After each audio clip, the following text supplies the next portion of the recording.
colocar no computador. Vamos lá. Gravando, pessoal. Então, aula do dia 22 de fevereiro, parte 2, né? Falamos sobre gravidade. Agora vamos tocar no assunto da inclinação, né? A gente já falou isso um pouco, né? Então eu até vou ir perguntando para vocês para ver se eu não fico repetindo tanta coisa, mas na medida do possível vão me dando toque. Ah, professor, isso aqui a gente já viu numa outra aula. Me dizem que aí a gente vai focando no que tem de novo mesmo e tal, sobre os aspectos da inclinação. Agora envolve também uma outra restrição, né? A gente encerrou a parte de gravidade, lembrando que há uma discussão sobre isso. Eu acabei não falando porque a aplicação é sempre baixa, mas é bom lembrar que o pessoal discute muito assim que a possível locomoção em hipogravidade nas situações de uma provável colonização ou em voos espaciais que podem durar até meses se conseguirem fazer esses projetos que eles querem, né, de Marte, etc. Eles colocam que não vai ter processo evolutivo que nos adapte pela lei natural, né, para formas de locomoção muito diferentes. Então, provavelmente, o que nós vamos fazer é usar outros tipos de locomoção, fazer ajustes e usar técnicas assistivas também para alguns tipos de locomoção, né? E também, então, está se estudando para essas estratégias aí para o futuro. Claro que eu vejo muito mais aplicação no nosso mundo real aqui com a questão da locomoção em reabilitação e aquela parte de velocidade, né? Então, vamos lá, vamos para outra condição que é muito mais comum, né, que é a questão da inclinação, né? A gente fala assim que a maioria dos estudos na locomoção terrestre foram feitos em condições de velocidade constante, que nos induziam a situações estáveis, né, estados estáveis fisiológicos, né? Foi muito comum, por exemplo, em locomoções mais aeróbicas, pela necessidade da avaliação do consumo de oxigênio, a condição estável, né? Então, minutos de atividade para eu poder ter o registro, né? E quando eu não tenho essa condição, isso me complica, como era o caso dos voos parabólicos lá, né? De qualquer forma, a gente tem que lembrar que na natureza o que mais há são locomoções não estáveis, né? Unsteady, né? Locomotion. Essa é a mais comum. Mudanças de direção, acelerações, frenagens, e devido ao terreno irregular na natureza, isso nos indica que nós fomos evolutivamente preparados, especialmente para locomoções mais em condições instáveis, né? E a gente sabe muito menos sobre isso. Claro, há um monte de estudos sobre isso em alguns campos aplicados, como por exemplo, os estudos do RSA, lá a habilidade de sprints repetidos, né? Testes mais específicos nos esportes têm sido feitos, como é o caso do ioiô, né? Para realizar um teste que seria um análogo ao teste de VO2 máximo em esteira, só que em condições de vai e vem, né? Que a gente chama. Temos também o teste de Carminati, que eu gosto de lembrar sempre, que é um teste brasileiro, produzido por um ezefiano, inclusive, o professor Carminati, um cara que vem da prática, e monta um teste que é esse vai e vem, só que é muito menos famoso porque é brasileiro, né? Carminati não é o ioiô lá feito pelos gringos, mas é um teste mais interessante até do que o ioiô, onde vai ter o vai e vem, só que o que muda ali, principalmente, não é o timing, né? E sim a distância, nesse caso. Mas tudo bem, fecho parênteses aqui. Existem várias tentativas para se entender mais essas condições variadas, né, instáveis. Uma delas, uma restrição do ambiente básico é a inclinação, né? A maioria dos terrenos na natureza é inclinado, não é plano, né? O chão do shopping não foi o terreno que nos preparou, nos levou a ser o que nós somos do ponto de vista evolutivo durante milhões de anos. E foi, sim, outras condições, né? Então, é importante entender eles também.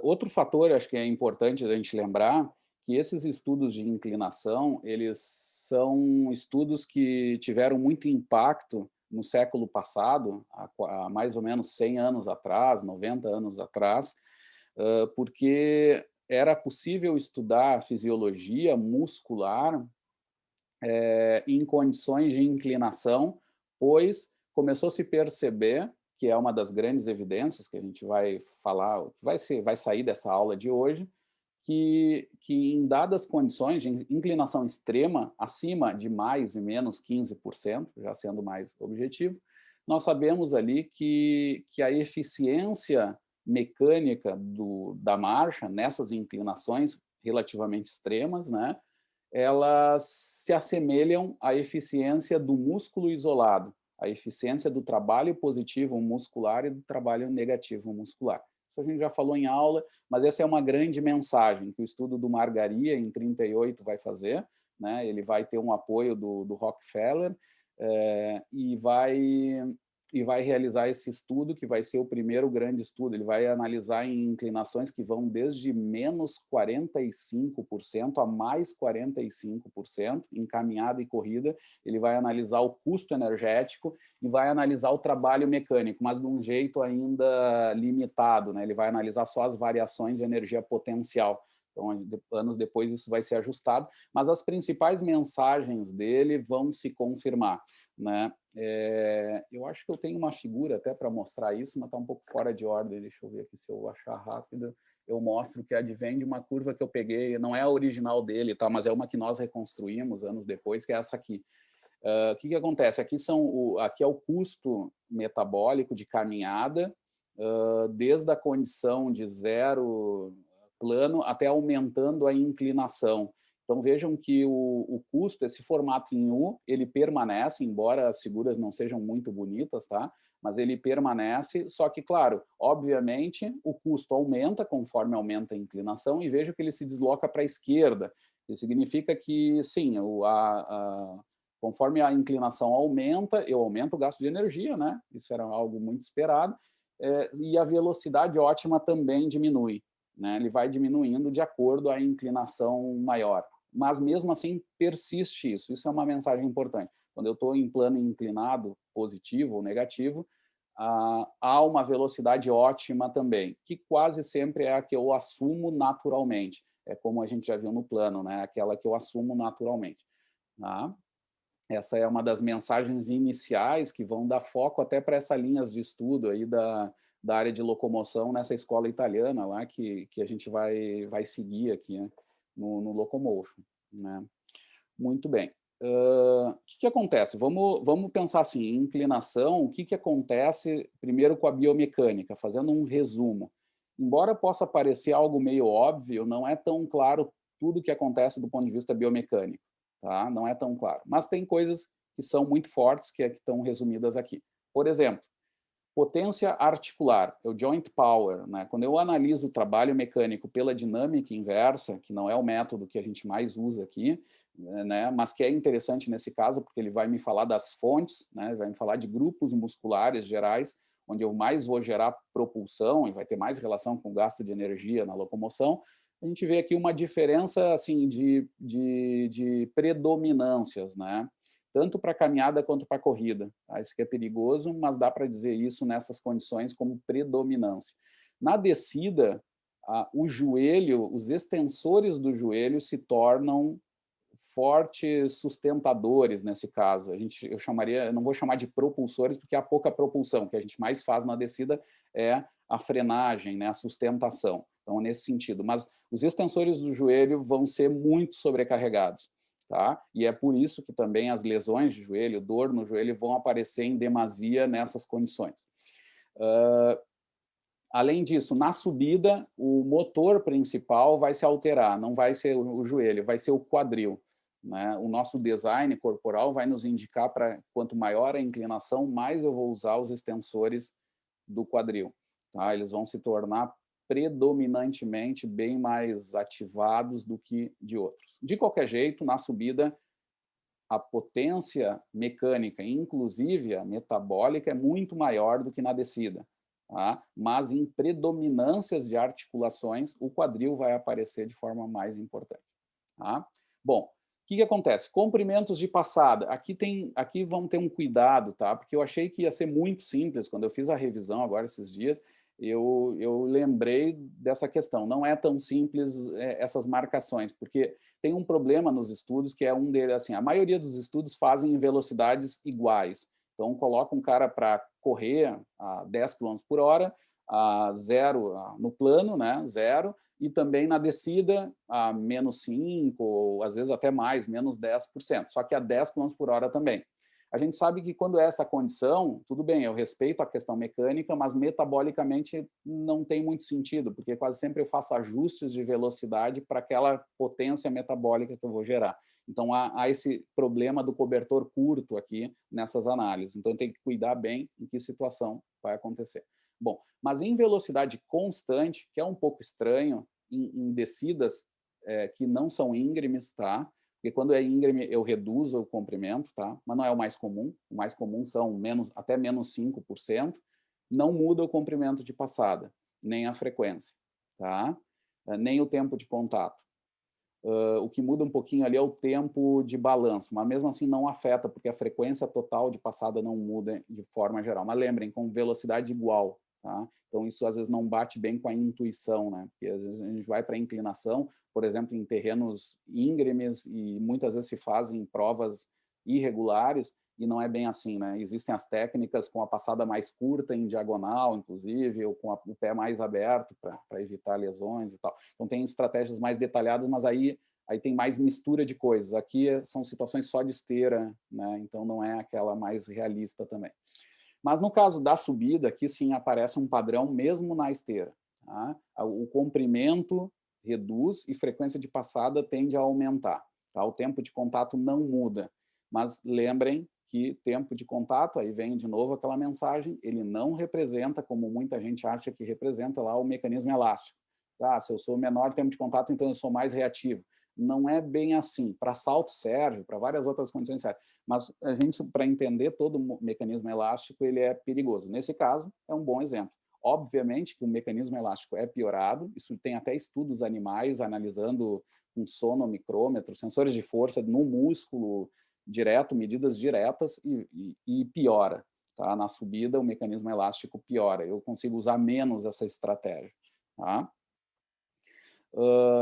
Portanto, o tempo de contato não muda. Resume isso, mas isso a gente não pode nem querer pensar sobre mecanismo elástico por causa desse dado, né? Não é assim. Ok.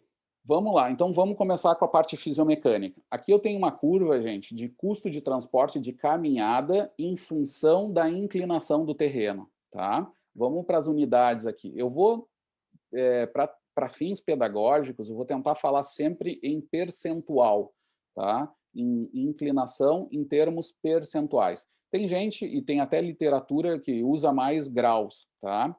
Qual é a dica que eu dou? Não é exato, mas a dica que eu dou para pensar rápido, se vocês verem algum dado, estou mais acostumado com graus, é pensar o seguinte: o percentual é o dobro do valor em graus. Tá? Então, se o valor em graus lá está 5 graus, o percentual é em torno de 10. Tá? Se for 15 graus, é em torno de 30%, tá? De inclinação. Nesse caso aqui, quando os valores estão fracionais, assim, isso aqui indica percentual, só que não tá em percentagem, está fracional. Isso aqui significa 10% de subida, né? 20%, 30%, 40%, que seria algo próximo de 5 graus, 10 graus, 15 graus, algo assim. Tá? E aqui eu tenho descidas, né? Então, 0 é plano, né? É no plano, e aqui eu tenho inclinações negativas, menos 10%, menos 20%, menos 30% e assim vai. E aqui tem uma das mensagens principais da aula de hoje, e coisas que Margaria já tinha visto lá em 38, e depois, os dados até estão sobrepostos, e depois, nos anos 90, aqui em 2001, o professor Minetti vai confirmar inclinações menores, mas 2001 ele vai estender para as inclinações que o Margaria tinha estudado, e vai confirmar a mensagem, que a inclinação ótima de locomoção é de menos 10%. Menos 10%. Embora exista aqui uma certa... Vejam que não varia tanto, tá? Mas o número mágico é menos 10%. Isso aqui já quebra um pouco com a nossa intuição, né? De pensar que quanto mais lomba abaixo, melhor. Todo santo ajuda, né? Essa regra do todo santo ajuda tem um porém, depende. Né? Depois dos menos 10, não é bem assim. Depois dos menos 10, o custo volta a aumentar. Tá? Então, existe uma inclinação ótima. Depois a gente vai ver por quê. O professor Minetti, nos anos 90, vai mostrar ali a principal razão disso. Tá? Outra mensagem básica, gente, das inclinações é aquela coisa óbvia, aí sim entra a regra do subindo é um Deus nos acuda, descendo todo santo ajuda, né? Que significa assim, ó, quando eu comparo inclinações, eu sempre tenho vantagem para negativa, mesmo na extrema. Menos 30 versus mais 30, vejam o custo aqui de mais 30, vejam onde é que está o custo do menos 30. Vai ser sempre mais econômico descer. Por quê? Não tem nada, não é por causa da questão da gravidade. Quase sempre aparece alguma justificativa que nos remete a essa questão que parece que a gravidade ajuda. Não é isso, gente. Em velocidades constantes, eu produzo a mesma quantidade de trabalho mecânico em inclinações iguais aqui, análogas, tá? Eu produzo o mesmo trabalho mecânico. Mas a razão é que o tipo de trabalho mecânico é diferente. Né? A gente já viu isso, já falei até que acima de 15% eu tenho só trabalho negativo e aqui eu tenho só trabalho positivo. Então, acima dos menos e mais 15, eu posso ter, com certeza, aqui essa mensagem, que é o seguinte, eu gasto menos energia para descer porque meus músculos estão contraindo excentricamente, estão predominantemente alongando. E a eficiência é da ordem de 4 vezes maior para descer do que para subir. Tá? Então, devido ao tipo de trabalho e à respectiva eficiência, a razão de eu gastar menos energia para descer do que para subir. Tá? É essa a razão final. Depois a gente vai ver em detalhe por que é menos 10%. Vai estar relacionado a isso também. Tá? Mas a gente vai ver que a menos 10 eu não tenho só trabalho negativo, eu tenho um pouquinho de trabalho positivo e vai ser essa junção aí que vai me explicar o custo. Vai estar relacionado a essa resposta também em geral aí, que eu acabei de dizer para vocês. Tá? Muito bem. Aqui eu tenho o custo da corrida.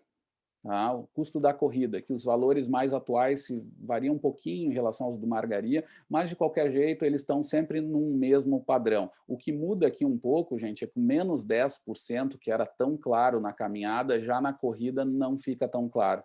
Na corrida, o que o pessoal diz que é em torno de menos 10, menos 20%. Tá? Por cento. Tá? Existe um belo de um platô aqui nessa zona, embora pareça aqui um pouquinho mais para menos 20, mas o que se costuma dizer é que a ótima de corrida é entre menos 10 e menos 20. Tá? E se eu quisesse dizer de todo geral, seria menos 10 para não errar. Tá? Mas eu sei que para corrida ainda é menos 20, o custo não muda muito. Tá? Muito bem. Mas a mensagem é igual, tá? O custo para subir aqui é sempre maior, etc. Tá? Depois a gente vai ver dados no final da aula para valores mais extremos ainda. Tá? E aí a gente vai falar um pouquinho disso em provas muito loucas aí que o pessoal tem feito, com inclinações realmente extremas. Né? O que acontece, pessoal? Como eu comentei para vocês, existe aqui uma variação de trabalho positivo e negativo. Né? Então, acima de mais 15, ó, quando a gente pega aqui a mais 15, vejam que a curva da caminhada, eu tenho aqui sempre um percentual, aqui é trabalho negativo, como percentual do total do trabalho. Então, só para facilitar o entendimento, é assim, ó, imaginem no plano 0, tá? Aqui, 0, eu tenho 50% de trabalho positivo e negativo, que é aquela história das frenagens e reacelerações. A mesma quantidade. Para manter a velocidade constante, isso é Newton-Euler, somatório das forças igual a massa vezes a aceleração, ele vai me indicar isso. Em termos de trabalho, vai dar igual. Eu tenho que frenar e acelerar na mesma quantidade do ponto de vista energético. Né? Então, vai me dar esse 50%. Eu tenho que elevar o corpo e descer no plano da mesma forma, né, para fechar a passada, em outras palavras. Então, as contas vão fechar assim, 50-50, 50-50. Só que, quando eu vou inclinando aqui, eu vou subir, aqui eu vou aumentando a inclinação subindo, né, vou aumentando a minha subidinha, o percentual de negativo vai caindo. Só que caem de maneiras um pouco diferentes. Na caminhada cai de forma sigmoidal, é um nome bonito lá que o Minetti vai dar, sigmoidal, que vai confirmar aquele achado que ele vai dizer que acima de 15 não existe mais trabalho negativo, no caso, e acima de, ou abaixo de menos 15, vamos pensar assim, não existiria mais trabalho positivo, embora pareça ter alguma coisinha aqui, ele vai indicar que não é, que é monotótica as trocas de energia, só negativo para cá e só positivo para cá, mas vejam que na corrida a coisa é mais complicada. Na corrida, essa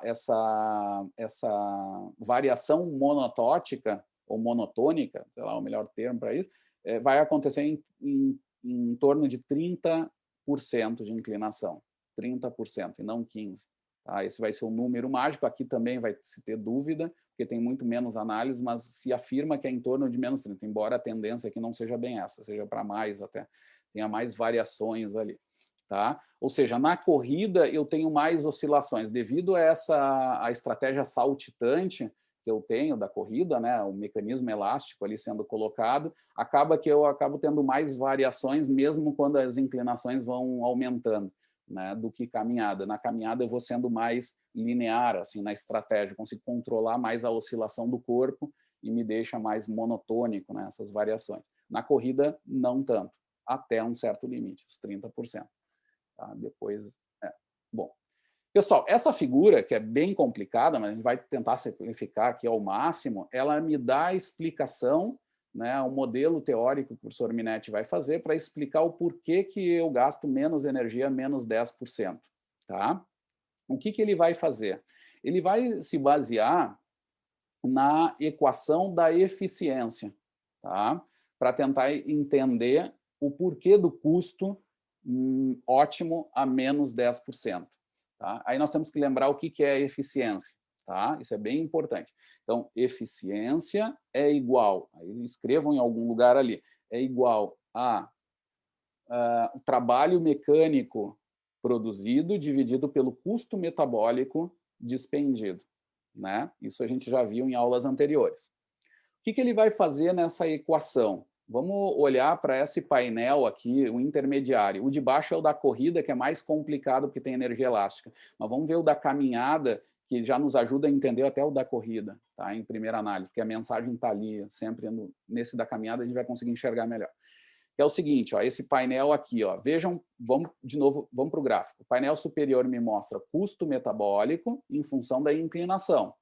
E eu tenho linhas aqui que mostram dados que seriam ó, a menos 5, tudo que acontece aqui é menos 5, menos 10, menos 15, mais 5, subida, né, e descida. Ok. O que acontece? Aqui embaixo, eu vou me usar dessa equação. Então, o que eu vou fazer? Eficiência igual a trabalho dividido por custo. O que eu faço? Eu isolo o custo. Eu jogo o custo para a esquerda e boto a eficiência para baixo. Ou seja, eu vou dizer que o custo metabólico de locomoção ele é devido ao trabalho mecânico que eu gero dividido pela eficiência. Pura álgebra, simples. Tá?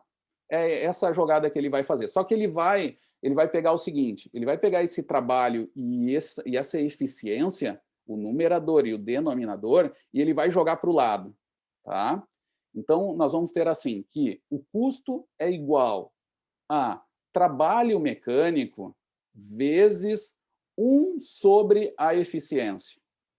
Eu só joguei para o lado e joguei o número 1 em cima para igualar as coisas. Era a mesma coisa, tá? Mas só para simplificar e vai ficar mais fácil de entender aqui.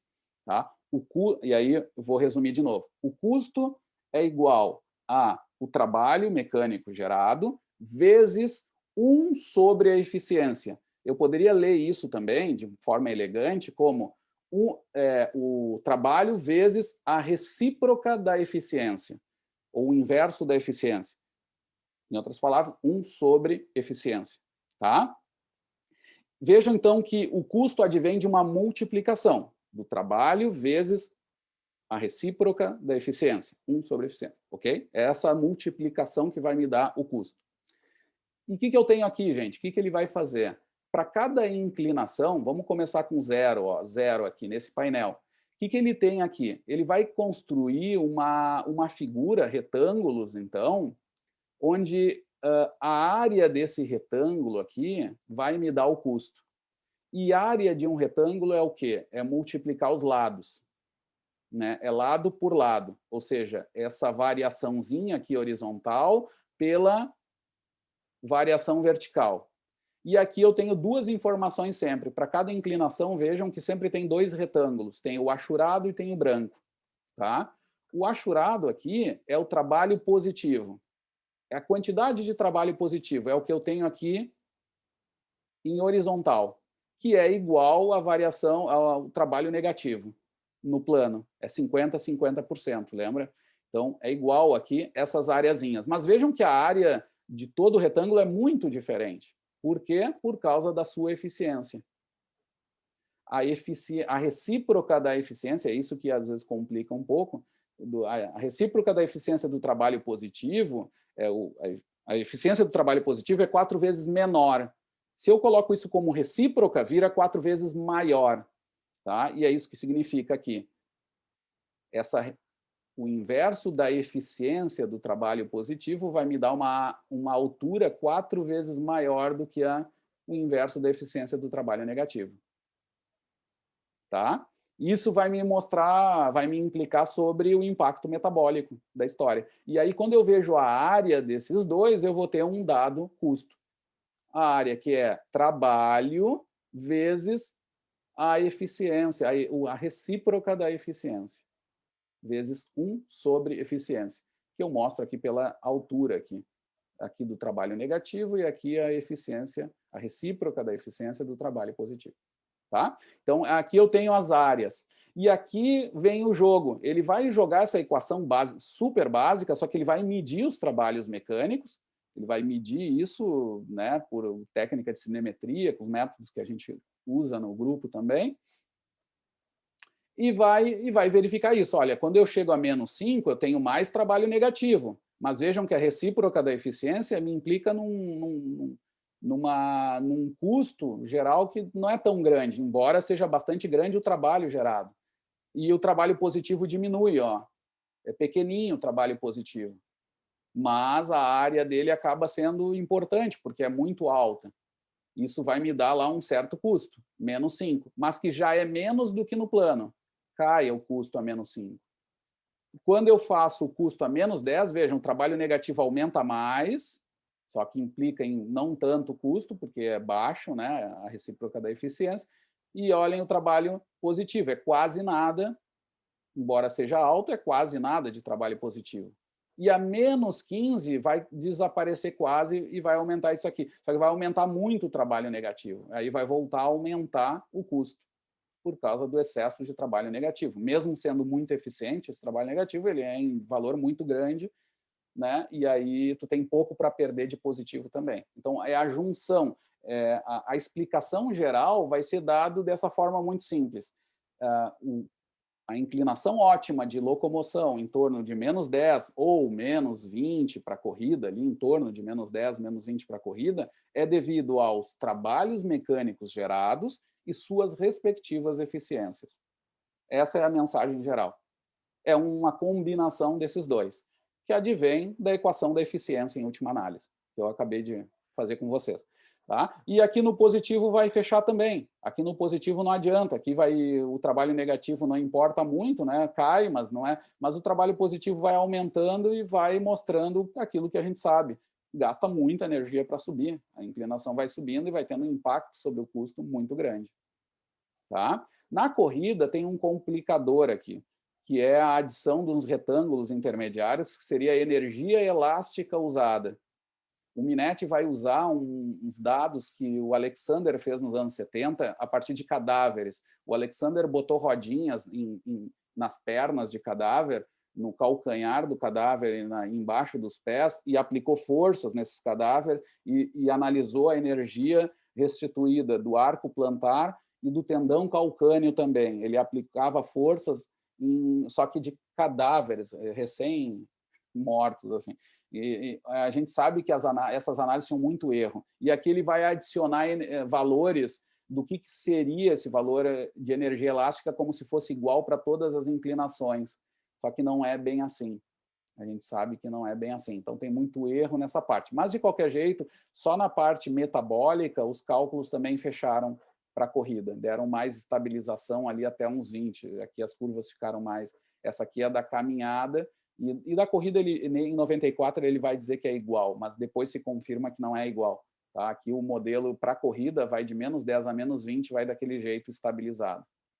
Tá? Mas a mensagem é igual. Tá? O custo, a inclinação ótima em corrida também se dá Tem gente que acha que às vezes é pela via elástica. Como o mecanismo elástico está funcionando na corrida, em negativas eu usaria mais. Não é bem assim, já está comprovado, gente, que tem um problema de base. Quando eu vou descendo, o que acontece? Eu não consigo potencializar minha mola. Por quê? Porque eu armazeno energia, é verdade, só que eu não gero propulsão. A propulsão vai diminuindo na negativa. Tá? Eu não tenho para onde jogar essa energia. Né? Se eu jogasse toda para baixo e ganhasse velocidade, eu aceleraria demais. Eu tenho que controlar essa velocidade e essa energia não é bem explorada. Né? E aí o mecanismo elástico não é o principal responsável. Embora se saiba que até -5, sim, se use melhor a energia elástica. Mas depois de -5, ele já não é impactante final sobre o gasto de energia. A razão principal é devido à questão mais básica, ao trabalho mecânico, tipo de trabalho mecânico gerado e sua respectiva eficiência. Tá? Essa é a frase, assim, o mote, né? Aqui a gente vê algum detalhe mais biomecânico, tá? Das energias e inclinações, só que aqui está em graus, peço desculpas para vocês, tá? Mas aqui seria em torno de 18% de inclinação, menos 18%, mais 18% e plano. Né? As variações de energia, potencial e cinética, isso aqui é energia externa do corpo todo, tá?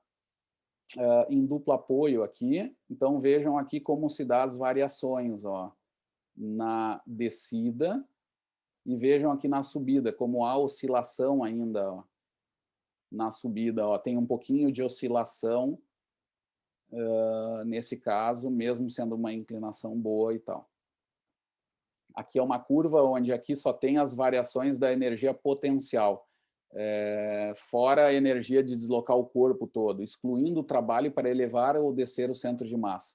Tá? E aqui se mostra que realmente a gente oscila um pouco mais na subida do que na descida. Na descida eu controlo mais, especialmente para tentar conter o impacto. Né? Isso aqui é uma coisa interessante de lembrar. E eu já comentei isso para vocês, aí eu só resgato, né? As velocidades, a determinação da velocidade que eu assumo em provas que envolvem descida, né? Tem um alto teor ali ligado à carga mecânica, à estrutural, não tanto metabólico. Eu tento controlar minhas velocidades por causa dos impactos. Conforme a inclinação vai descendo, eu vou tendo mais cargas de impacto, especialmente no joelho, como a gente viu ali, por causa da distribuição de potência articular, tá? Mas, de qualquer jeito, toda a estrutura, todos os membros, as articulações de membro inferior sofrem muitas forças de impacto. Tá? Então, eu tento fazer estratégias para controlar isso, para deixar a minha oscilação um pouquinho mais constante, mas também controlo essa velocidade. Muitas vezes até reduzo a velocidade por causa dessa dor no joelho, resumindo um pouco assim a coisa. A gente viu em aula, né? Eu falei um pouquinho que até tem a ver com essa ótima aqui de inclinações no terreno. Esse gráfico aqui, vamos primeiro lembrar o que é, né? Esse gráfico aqui trata de custo metabólico vertical. Aqui é outro discurso que eu vou falar um pouquinho agora com vocês também. Tá muito na moda agora, essas provas de montanha, o pessoal calcular o custo do quilômetro ou o tempo de prova vertical, de ascenso. Tá? Então, os caras têm até recordes para isso. Qual é o recorde do quilômetro vertical? Tá? Virou é o vertical kilometer, o pessoal chama. Tá? E aí o pessoal estuda isso, etc. E é uma maneira de avaliar também. Né? O Minetti fez isso lá desde os anos 90, essas estratégias também, de avaliar como era o custo vertical. E aqui ele vai ver essa questão interessante, que, bom, na descida a gente viu, né, que para caminhada é -10, para corrida é -10, -20%, tá? De inclinação ótima, mas na subida vem a questão interessante, o que é mais novo em relação do que a gente falou até agora, que é o seguinte, bom, eu tenho que subir até um certo ponto, tá? E eu quero tentar usar a estratégia da economia. Qual é a inclinação que eu vou subir até aquele ponto, que é extremamente inclinado, vamos botar para facilitar o exemplo, tá? É um terreno muito inclinado, Na outro dia eu tentava lembrar, era Urubici, né? Então eu tenho lá uma inclinação, vamos botar uma coisa bem grotesca ou pior do que isso, sei lá, tá? Eu tenho que subir lá e eu tenho que escolher a inclinação onde eu vou gastar menos energia. Alguém poderia dizer, não, vai reto, né? Não, tudo bem, mas reto tu tem menor distância, óbvio, né? Porém, vejam o que acontece aqui. O custo vertical se eleva acima dos 25%, 30%, se eleva. Ou seja, se eu ir reto, eu vou gastar mais energia para chegar naquele ponto. A estratégia melhor é ir em diagonal, ou dando volta na montanha, sei lá, mas em diagonal. Uma ideia é assim, que eu faria em diagonal? Eu diminuiria a inclinação, aumentaria a distância, mas eu estaria num ponto ótimo. Ou seja, esse ponto ótimo, que para pessoas pouco treinadas é de 25%, 25% de inclinação, tá? Ele vem de uma otimização de dois aspectos, que é a distância versus a própria inclinação. Então, é uma otimização desses dois aspectos. Que alguém poderia dizer, não, eu vou gastar menos energia fazendo uma inclinação de nada, eu faço 5%, eu vou bem. Só que 5% eu vou fazer muita distância, eu vou andar demais. Meu custo total vai ficar alto, como é o que está mostrando aqui.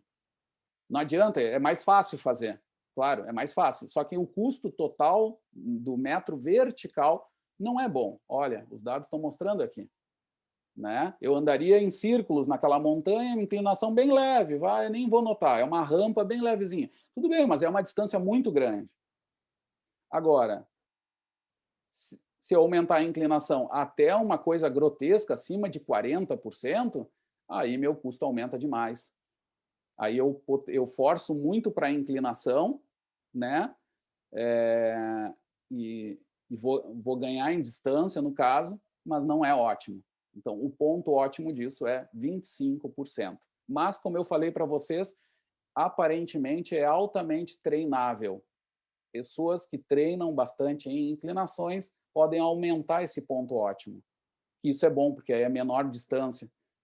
Tá? E animais, inclusive ser humano em algumas condições, quando é colocado para fazer de forma confortável, até faz, mas animais normais, assim, animais de carga, assumem essas velocidades. Então, tem animais que, quando vão para algumas inclinações, eles começam a andar em diagonal. É em torno dos 25%, porque eles vão achar um ponto mais confortável, mais econômico de locomoção. A gente brincava lá no Nepal, que a gente via isso com o iaque durante a expedição, e a gente brincava que o ser humano não era tão inteligente, os animais achavam melhor esse ponto. Né? Era brincadeira. Mas o que acontece? Não é essa a questão. Agora, falando sério, a questão é que no ser humano a gente tem, claro, a gente quase sempre está ligado nessas tarefas, muitas vezes ligadas a desempenho, né? A gente não é sempre que a economia é o mais importante ali. Ali, muitas vezes, é chegar antes. Aí, claro que aí é uma outra discussão e a gente vai ver depois. Tem estudos agora já sobre isso. Eu vou adicionar, isso não tinha nos semestres anteriores, vou falar um pouquinho hoje sobre isso. Mas antes de falar disso, eu vou voltar um pouquinho no campo da saúde. Eu fiz um TCC há anos atrás, onde era uma coisa muito simples com o Carlos Coutinho, um aluno lá. Eu criei os equivalentes, a gente calculou os equivalentes metabólicos entre corrida no plano e caminhada em diferentes inclinações. Equivalentes metabólicos. Tá? A gente fez um exercício matemático muito simples, que é uma coisa que a gente quer ainda um dia, eu quero botar em aplicativos, assim, de fazer, assim, o que acontece? Está lá o pessoal do Percorrer, lá do Léo, e quer treinar em inclinação. Por alguma razão, esse aluno precisa aumentar a potência metabólica dele em caminhada, tá? E ele teria que partir para a corrida. Mas a corrida não é o melhor para ele. Tá? Então, partindo disso, por alguma razão, eu quero continuar caminhando, só que aumentando minha intensidade, porque esse é um problema dos treinos de caminhada. Os caras se tornam muito treinados e velocidade de caminhada não permite mais estímulos de adaptação. Eu tenho que partir para uma corrida. Mas se eu quero evitar essa corrida, em dada condição, eu posso fazer estratégias, que a gente sabe que é botar o cara numa esteira inclinada, que ele gaste de energia, tal como ele gastaria na corrida. Tá? Esse é o exercício que a gente fez, foi calcular quais são essas inclinações para dadas que seriam velocidades de corrida. Tá? Esse é o que a gente quer fazer no futuro, até para dividir com o Léo e coisa assim, se a gente achar alguém que consiga trabalhar com o aplicativo, é calcular os domínios metabólicos, né? Não só esses equivalentes de caminhada e corrida, mas achar os domínios metabólicos. Então, escolher, olha, eu quero caminhar 5% de inclinação, 10%, o quanto eu deveria caminhar para estar trabalhando num domínio moderado, num domínio X de intensidades, né? Fazer alguma coisa mais automática, só para ajudar o cara que está treinando a saber, ó, cara, tu tá assim, então hoje vamos treinar para variar um pouco, vamos trabalhar a mesma potência, só que o mesmo domínio, né? Só que variando um pouco, fazendo caminhadas, fazendo corridas, e aí jogaria com as inclinações para manter os estímulos metabólicos, né? É uma das possibilidades de pensar isso. Bom, o que acontece, gente? Claro, eu fazer as caminhadas em inclinações, elas são interessantes primeiro por uma questão de impacto, né? Para muitos grupos, né, a ocorrência de lesão de caminhada é muito menor do que em corrida em várias situações. Então, aqui era só uma justificativa de algo que a gente sabe bem, tá? Aí o que a gente fez? A gente partiu de um dado que nos facilitava muito em termos de custo. Para a potência não era tão fácil, mas para custo é fácil, que é o seguinte, o custo de corrida ele é independente da caminhada, tá? Então, ele é uma linha reta. Então, eu sabendo aqui o custo esse de corrida, que é em torno de 4 joule quilograma metro, ou quilojoule por quilômetro, né? Eu posso encontrar os pontos em que eu cruzo aqui as inclinações que são equivalentes, né? Eu tenho ali uma isocusto, né? Velocidades em isocusto, que caminhar ou correr dão o mesmo custo. Então, por exemplo, nessa inclinação aqui, que é mais 35%, eu teria nessa velocidade, eu teria o mesmo custo do que correr. Tá? Quando a gente pensa em potência, a coisa se complica, porque a curva de potência ela fica inclinada assim. Aí a potência de corrida vai variar bastante, né? E é o que a gente usa em treino. Aí a gente fez uma tabela para simplificar. Aqui tem os valores daquilo que eu comentei, de picos de impacto, né? Que na caminhada é bem menor do que de corrida e aumenta a inclinação de caminhada, diminui o pico também. Mas a coisa interessante dessa tabela é usar aqui, ó. Eu tenho lá X quilocalorias, tá? Aqui em termos de potência, para corrida no plano, desde 6 km até 14 km por hora de corrida, e o quanto eu deveria caminhar em dada inclinação para ter a mesma potência. Essa tabela é de isopotência. Então, eu quero gastar 10 quilocalorias, né, que seria semelhante a uma corrida de 10 quilômetros. Ao invés disso, tu pode fazer essas estratégias. Vejam que aqui depois não fecha, eu não consigo alcançar velocidades que ficam muito baixas, alguma coisa assim, tá? Mas em várias assim eu consigo fazer essas analogias, consigo fazer essas escolhas. Então o treinador poderia olhar para essa tabela ou ter um aplicativo que deixe tudo automatizado e escolha, hoje nós vamos fazer, ao invés disso, vai fazer aquilo para ter a mesma carga metabólica, só que com a carga mecânica menor, né? Isso pode ser interessante, por exemplo, Léo, quando a gente pensa lá na carga mecânica, se o aluno está começando a sentir dor, ele tem alguns sinais que a gente sabe que pode ter o overheating mais estrutural ali, que é dor, lesão, etc. Poderia fazer algumas substituições com isso, mas claro que não é fácil, tem que ter uma esteira também inclinada, etc. E vejam que muitas esteiras nem têm essas inclinações aqui. Essa é uma outra limitação da ideia toda. Então, daria para usar mais nessa zona aqui, né? Por aí vai. Léo, quer falar alguma coisa? Eu sei que tu é treinador, eu sei que a aplicação disso é muito raro, porque treinar na esteira é chato, tem um monte de coisa que a gente sabe, né? Mas, sei lá, quiser comentar até de coisas que tu sabe a mais disso, outras. Ou gente que já aplica isso também, porque isso é uma coisa de 2007, né? E eu não sei a mais, não, mas o que eu acho interessante é assim, para quem tem ainda dificuldade de fazer corrida, de correr, ou por estar um pouquinho mais pesadinho, a gente consegue fazer poderia colocar um treino mesclando corrida com caminhada aí, para o cara já ir adaptando, saindo de uma caminhada para uma corrida, né? Mas ele estaria utilizando ali uma carga grande já, né? Mesmo caminhando, seria uma carga muito parecida com a carga da corrida. Eu acho que é interessante. Eu já faço alguma coisa parecida, mas sem essa graduação aí de positiva aí. Eu faço no plano mesmo. Sim. mas não é tão estruturado que nem isso aí, é uma coisa mais em cima de um achômetro, olhômetro, né? Uhum. Mas A gente eu faz acho esses jogos de interessante. caminhada, corrida, né? Isso. Eu acho que facilmente seria uma tarefa para os caras desenvolvedores de aplicativos, seria muito fácil fazer alguns ajustes. Claro que seria bom Sim. ter teste específico, ter um Concone, por exemplo, algum teste prático que desse marcadores para esse cara para se ajustar à condição dele, né?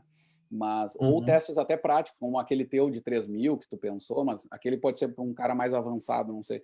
Mas eu acho que o problema de aplicação ele é de baixa complexidade, assim. Só tem que jogar as equações que dão esses valores aqui que eu botei a olho, né? Fui vendo onde eles eram equivalentes, né? Não, eu achei legal porque ali tu pode estipular tempos de corrida e de caminhada. Durante a caminhada ele vai fazer com essa inclinação positiva e depois na hora de correr ele baixa para a inclinação zero ou mínima lá 1%, só para ter uma inclinaçãozinha para tração, né? E acaba sendo um treino um pouquinho diferente, sai daquele negócio só ficar caminhando, só correndo para quem está querendo melhorar. Acho que é interessante. E ainda mais para quem está curtindo essas provas mais de trilha, eu acho que funciona bem como um treinamento também. Ah, sim, que aí tem Seria, até marcadores mesmo de intensidade, assim, se pudesse ver sim, mais ou mas menos o domínio que ele está, né? mas num programinha isso aí o cara consegue já na hora, tu vai correr tantos minutos e vai caminhar e por tantos minutos de caminhada, tu vai ter uma equivalência, né? Sim. Eu acho que seria mais ou É menos outra isso. coisa, né, Léo, que tu tá dando um exemplo agora de coisas que sempre eu quis fazer, nunca tivemos fôlego, né? Mas assim, até testar essas coisas, assim, aí ir lá para o mundo prático, se tivesse aplicativo direitinho, e confirmar com o que faz, porque eu acho que treinador experimentado vai estar muito perto disso, assim, dessa percepção. Quando ele quiser descansar, ele vai botar a caminhada sem inclinação mesmo, porque ele quer fazer exatamente isso. Sim. Mas seria legal de testar até, como o pessoal faz nos esportes coletivos, sabe? A percepção do treinador e o que está acontecendo com o atleta, essa relação, assim. Isso é um foco de estudo que daria para fazer também, né? Seria bem legal, né? Que eu acho que ia bater Sim. bastante, assim, ia ser bem... Acho que seria legal ter um feedback bom dos dois. Eu acho interessante o treinador, ele quando monta uma rotina de treino lá, uma planificação, quando ele monta essa planificação, ele pensa num objetivo, né? E nem sempre, depois no feedback do atleta, ele vai saber se ele obteve esse objetivo ou não. Então, é isso aí que é interessante de ver nessa questão mais prática, né? Tu colocar esse sisteminha para o pessoal e o pessoal te dá um feedback para ver se está realmente correspondendo ao que o treinador está pensando. Não, eu acho bem legal. Nós lá com o vôlei estamos fazendo coisa assim semelhante, por exemplo, a gente dá as cargas e depois a gente calcula os trimps disso. Aí vem a ideia do posterior, né? Não chegamos a ser tão aplicado a perguntar para o treinador, isso não. Mas a gente avalia lá, faz a escala de Foster, sabe? 0 a 10, lá no final, quanto é que está sentindo. E depois, ao longo dos microciclos, a gente pega isso versus algum marcador de overheating mais objetivo, assim, né? Pega a variabilidade de frequência cardíaca, alguma coisa, rescue sports, algum valor um pouquinho mais objetivo e confronta essas coisas. Esse tipo de coisa daria para fazer, sabe? O cara fazendo o controle da intensidade ao olho, assim, em percepções e distâncias pré-calculadas, e também do jeito mais objetivo, e depois verificar o que surge de overheating, marcadores, né, gerais, assim, de treino. Bem legal, cara, bem legal. Muito bem. Bom, gente, voltando aqui, agora um outro marcador que tem a ver com a inclinação, que é a velocidade de transição. É aquela que eu engato a marcha da corrida, né? Isso quase sempre acontece quando eu tenho que acelerar, eu começo a caminhar muito rápido, daqui a pouco eu decido começar a correr. O que a gente sabe? Aqui já mostra um pouco um dado que eu não vou falar tanto em detalhe, por isso é interessante falar hoje, que é a diferença da velocidade autoselecionada de transição, né? E a metabólica, aquela que é onde a curva de custo, que eu mostrei aqui antes, ó, passa exatamente. Aqui fica mais claro nessa curva verde, né?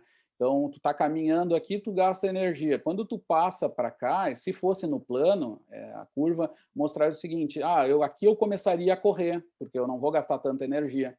Mas esse seria o ponto ótimo metabolicamente, né? Mas vejam que a gente não faz isso tão exato, a gente tem um erro nisso, uma diferença, que não é um erro, é uma diferença, tá? Porque tem outros fatores que nos induzem a correr, que não é só da economia. A gente vai falar um pouquinho agora.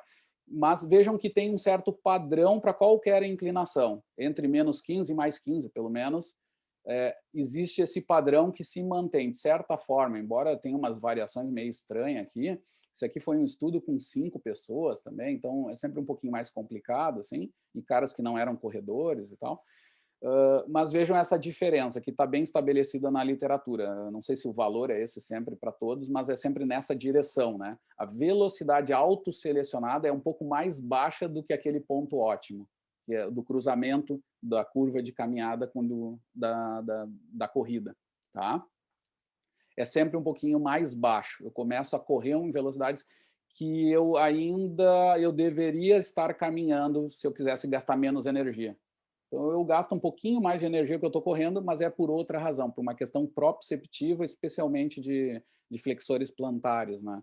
Que eu entro em fadiga, eu caminho em velocidade muito rápida. E vejam que essa diferença permanece. Embora a velocidade de transição, de forma geral, autoselecionada, ela caia conforme eu vou me deslocando para inclinações positivas. Então, aqui na negativa é o contrário, né? Eu vou aumentando a inclinação negativa, minha velocidade de transição vai aumentando.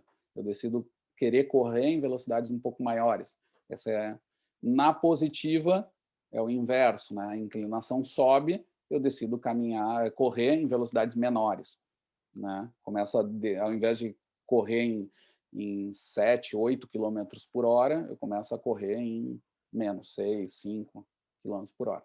Tá? Bom, e metabolicamente segue o mesmo padrão, que era essa mensagem final aqui, né? Um ponto ótimo. Bom, e aí vem a razão essa que eu comentei para vocês. Aqui é dito que é vários, mas assim, tem outros estudos cinemáticos que mostram que a função de flexores do tornozelo, especialmente, são muito importantes. Então, ali tem a função do tibial anterior durante o balanço, mas também tem a ação dos flexores plantares, que em altas velocidades de caminhada começa a virar um limite, começa a ter uma fadiga local, tá? Tanto do tibial anterior, que faz um papel de balanço ali, de manutenção da postura do pé, né, durante o balanço, quanto desses flexores plantares.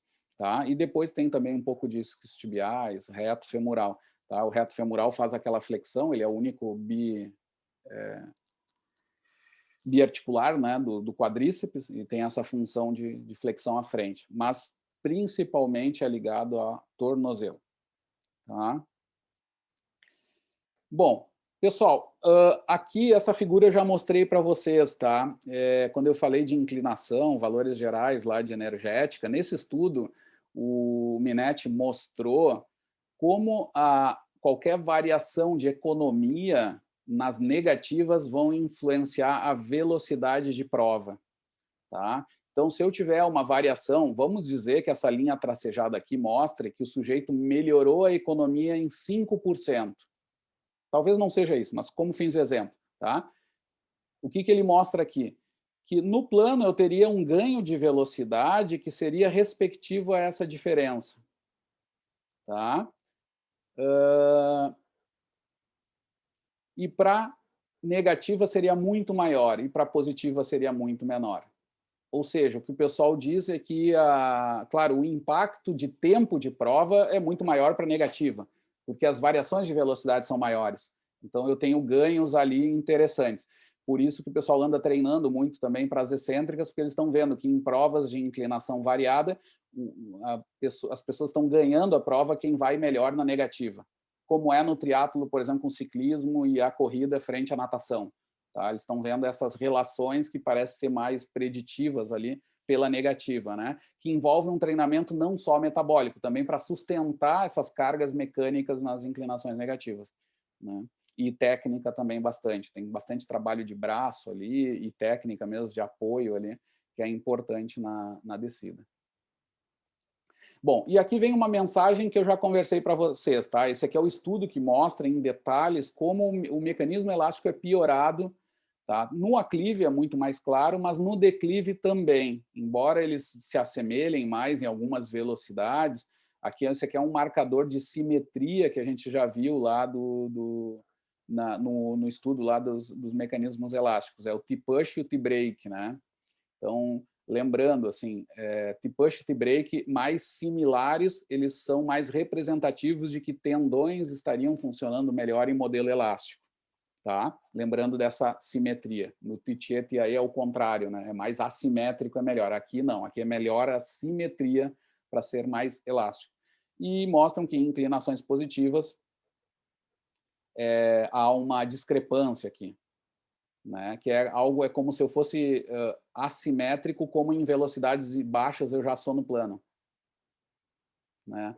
Então, só confirma essa mensagem geral que eu dei para vocês. Mas vejam que nas negativas também a coisa não se... tem um ponto ótimo, mas não é sempre assim, tá? É até uma certa inclinação e depois a coisa volta a piorar, tá? Em função também daquela restituição de energia, ou de uso da energia restituída, né? Expliquei antes.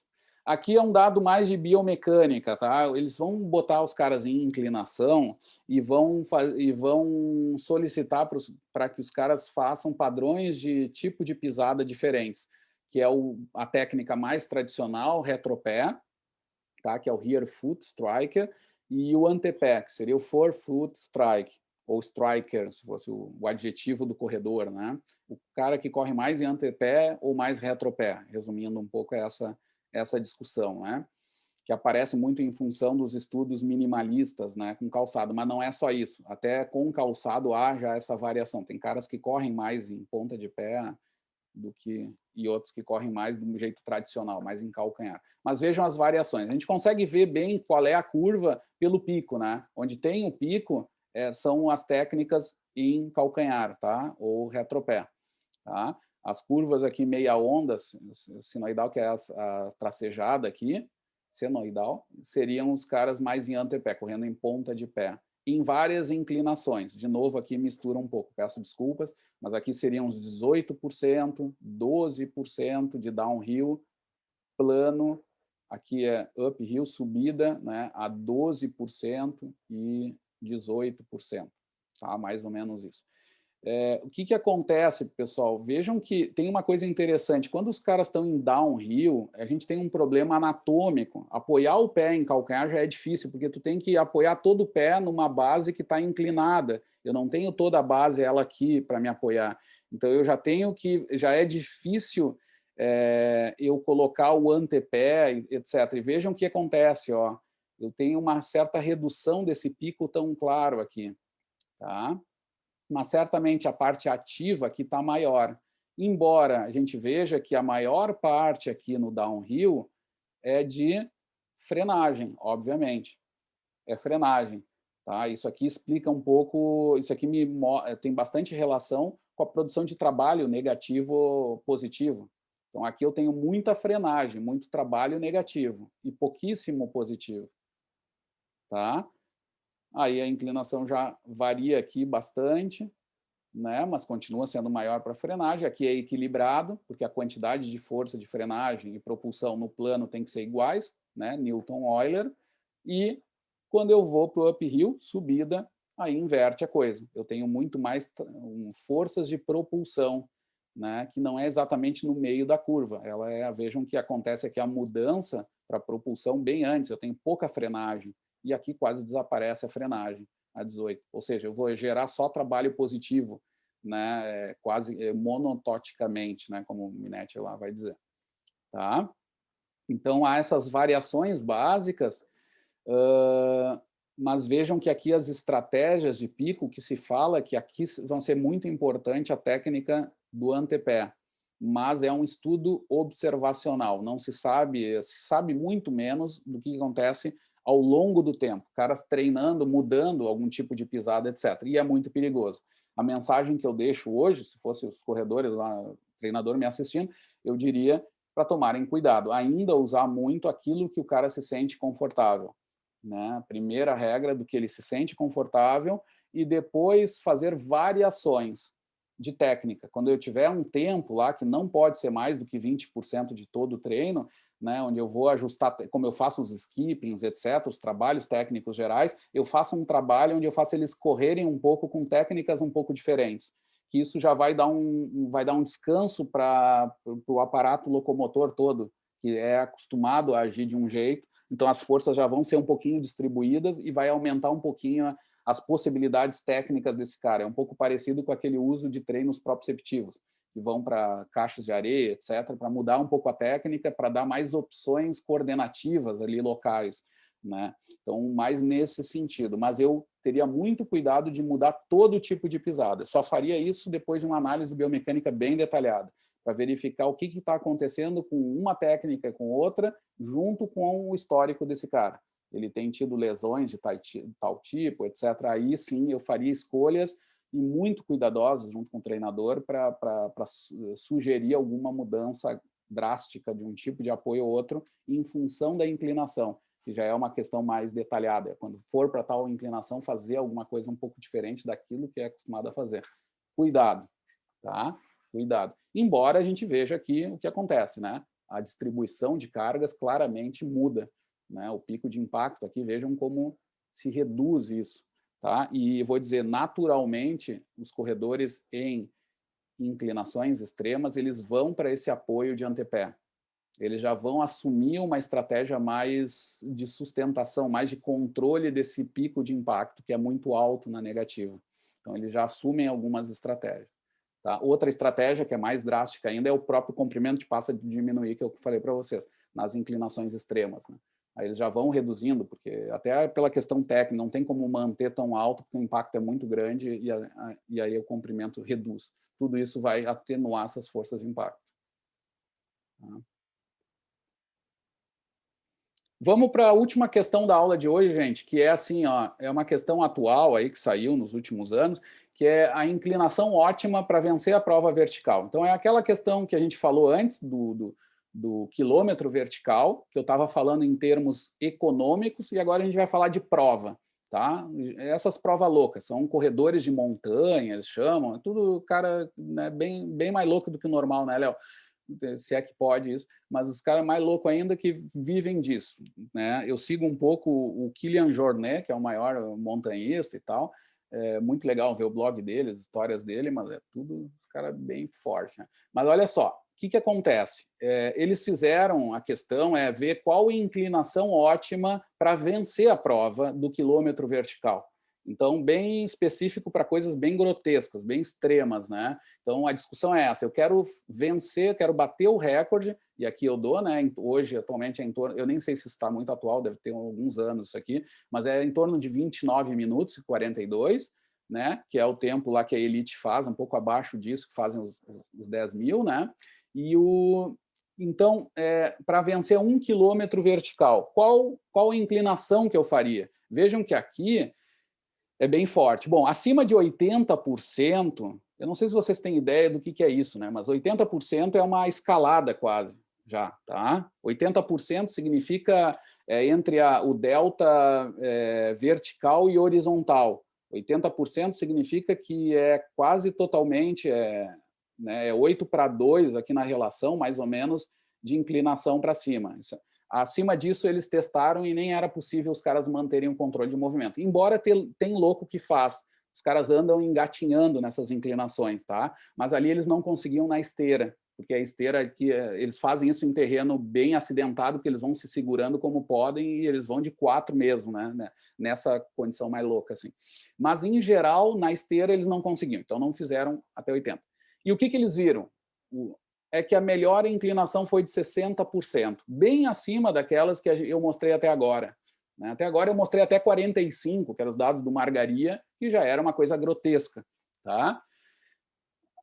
Aí vem a questão, provavelmente há uma economia maior nisso. Tá? Eles não testaram isso. O que eles testaram foi a inclinação ótima para fazer o desempenho. E eu vou mostrar para vocês como é que fica a economia disso. Desculpa, eu vou mostrar, acho que vai aparecer assim. Peraí, vai aparecer aqui. Ó. Aqui, ó. Não, tá assim. O custo vertical de transporte, joule, quilograma, metro vertical. Tá? Corrida e caminhada. Vejam os ângulos. Tá tudo em graus. Tá? E o que eles fizeram, gente? Eles tentavam manter uma mesma intensidade metabólica, ou seja, conforme a inclinação aumentava, lembrem de dobrar isso aqui, tá? A ótima foi a 30 graus, significa 60%, mas lembrem que a velocidade ia sendo diminuída, tá? E o dado em corrida e caminhada aparece as diferenças aqui. Há uma dada inclinação, eu gasto bem menos energia para caminhar do que para correr. Tá? Para correr eu ainda tenho, embora seja uma... Só para vocês entenderem, acima aqui dos 10, 20, que vão dar 20, 40% de inclinação, tá? Aqui já não há mais corrida com fase aérea. É o grounded running, né? É a corrida terrestre, a técnica terrestre. Eles correm sem fase de voo. Tá? Tem duplo apoio e apoio simples, que nem caminhada, só que as energias se comportam como corrida. Tá? É aquela ideia que a gente falou antes, é uma corrida isso aqui. E vejam a variação de custo. Tá? Mas vejam vocês também que ó, aqui em torno de 10 era 9,4, 10 graus, que dá 20% de inclinação, que é bastante. Vejam que aqui tem uma inversão nessa intensidade, porque a velocidade era alta relativamente para essa inclinação. Era 7,7 km por hora. Isso aqui é bastante. É uma caminhada muito louca por uma inclinação absurda. Já 20% já é bastante forte essa inclinação. Então, poucos conseguiram, até eles botam que é só 9 dos sujeitos, dos 20 lá que eles pegaram, conseguiram fazer isso aqui caminhando. E mesmo os que conseguiram, gastaram mais energia do que correndo. Ou seja, eles fazem correndo essa inclinação. Tá? Mas depois a história muda. Depois eles alternam entre corrida e caminhada, tá? Mas, em geral, a caminhada assume como a melhor tipo de locomoção, porque gasta bem menos energia. Tá? Para mesmas velocidades. Tá? Uma coisa louca, mas vejam só. As velocidades aqui vão de 4 e aqui vai variando um pouquinho.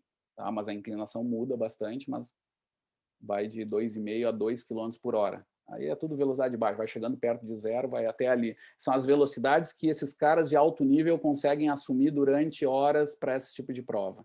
Tá? Eles pegaram uma só intensidade, eram velocidades que dariam essa relação.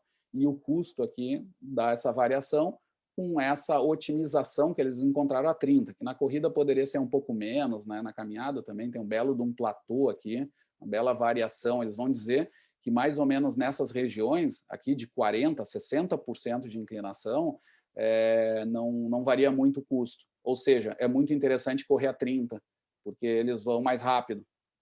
Tá? Essa é a lógica, eles vão mais rápido com uma inclinação mais agressiva, mais direto para o mais verticalizado, digamos. Né? Muito bem. Aqui tem diferenças mecânicas nessas inclinações loucas. Tá? Vejam que há uma inversão. Então, a frequência de passada na corrida é maior, né, do que a caminhada. Por outro lado, para assumir a mesma velocidade, há uma compensação em termos de comprimento. Né? A caminhada nessas inclinações, a caminhada tem um comprimento de passada maior do que corrida constantemente, bem forte. Né? As estratégias mecânicas são essas que variam. E isso eles usam também, eles alternam também um pouco durante provas nessas questões. E a outra questão que o Jornet faz, que ele fala no blog dele, mas ele fala em termos de percepção, assim, e que a gente traduz assim para a fisiomecânica, é que ele faz escolhas durante a prova em alguns ritmos mais ligados à economia e outros ritmos ligados à potência limite, né?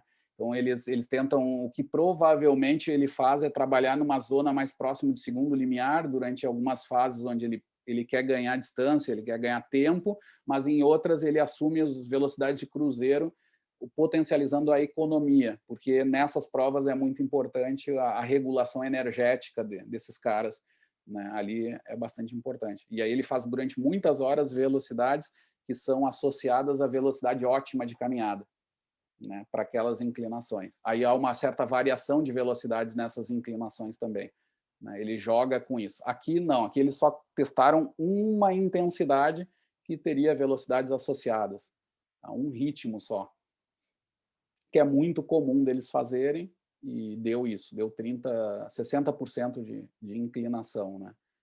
Ótimo, né? Outra mensagem final que eu queria dar de aula, gente, eu sigo muito esse Messner, tá? Quando eu comecei lá, fui na expedição do Nepal, eu comecei a ler, eu gostava muito, até vou dizer para vocês, gostava muito da literatura de aventura do nosso brasileiro lá do Polo Sul, o Amir Klink, né? Eu li todos os livros dele, seguia na minha adolescência, eu era as histórias do Scott, Amundsen, todos esses loucos, assim, eu gostava muito desse tipo de literatura. Quando eu fui convidado para ir no Nepal, lá no meu doutorado, eu acabei lendo o livro do Krakauer, que é o clássico lá de In the Thin Air, né? Que foi um livro e eu li no Nepal mesmo. Eles me deram para ler lá enquanto eu ia dormindo no caminho lá do campo base, e ouvindo as histórias e de gente até que tinha conhecido algum dos guias lá daquela história lá da tragédia do Everest e tal. E acabei conhecendo a história desse Messner, né, que é o maior montanhista de todos os tempos. Pra vocês terem ideia, esse cara é o primeiro cara que sobe todos os 14 picos acima de 8.000 sem oxigênio em técnica direta, e também sozinho ele faz isso, né? Então ele revolucionou todo o montanhismo, que era, e ainda hoje tem muito turismo, ele é contra isso até, os caras vão sendo até carregados lá para cima, etc. E ele diz que isso é um desrespeito à montanha e é um monte de coisa, relação até ecológica tem. E hoje esse cara tem museus da montanha, bem interessante. É um cara também meio complicado, tem umas histórias bem chatas do irmão dele, para quem gosta, assim, o irmão dele morreu durante uma dessas técnicas ali e alguns culparam ele e coisa. Mas esse cara tem uma visão da montanha muito legal. Conheci também os museus da montanha que ele tem, onde ele traz um pouco da cultura da montanha, da Europa também e também do Himalaia lá, né?